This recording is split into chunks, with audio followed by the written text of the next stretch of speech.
কি হলো দেবী প্রসাদ, উত্তর দাও। কি হইল পেশাদ, উত্তর দাও। এই যে এত উত্তর সাউন্ডের শখ তোমার, হকলের থিকা নিজের বেলায় সুখ কেন? উত্তর দাও। আমি আমি আসলে থাক, আর কথা হারাতে হবে না ঠাকুরপো, আমি মিলিয়ে দিচ্ছি সবটা। আসলে আমাদের প্রমোদ ভ্রমণের দিন এই ২০ তীর ছোড়ার চক্রান্তের মূলে আর কেউ না, ছিলেন পেশাদ ঠাকুরপো। কি এত বড় দুঃসাহস?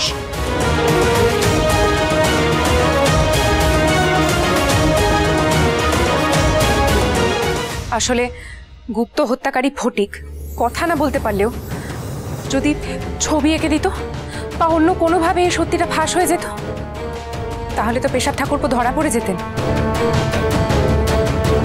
তাই কোনো ঝুঁকি নেননি, প্রাণেই মেরে ফেললেন একজন মানুষকে। এই বাঘ নখের ব্যবহার করেছিলেন যাতে আপাতভাবে মনে হয় বাঘে মেরেছে তাকে।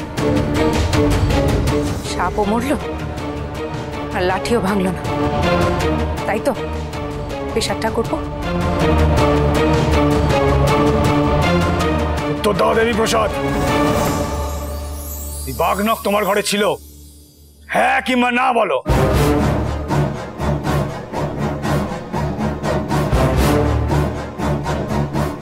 হ্যাঁ কি না?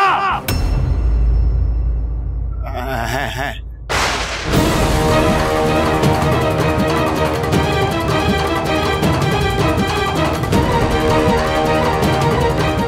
আর নয়, আর নয়,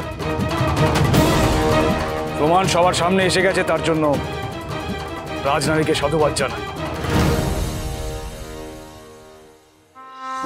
আমি আমি কইতেছি কি রঘু, ওই নিজেদের ঘরের ব্যাপার তো ভেতরে ভেতরে মিটাই নিলেই ভালো হয়। না,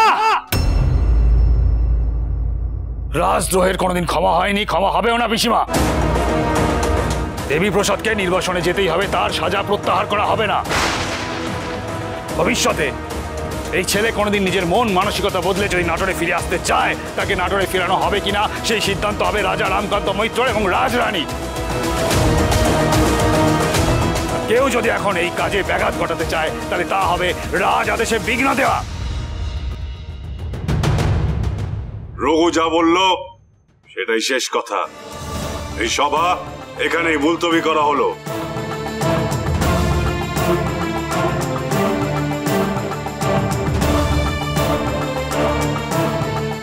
রাজ রাজেশ্বরী রানী ভবানী প্রতিদিন রাত 8:30টায় স্টার জলসায়।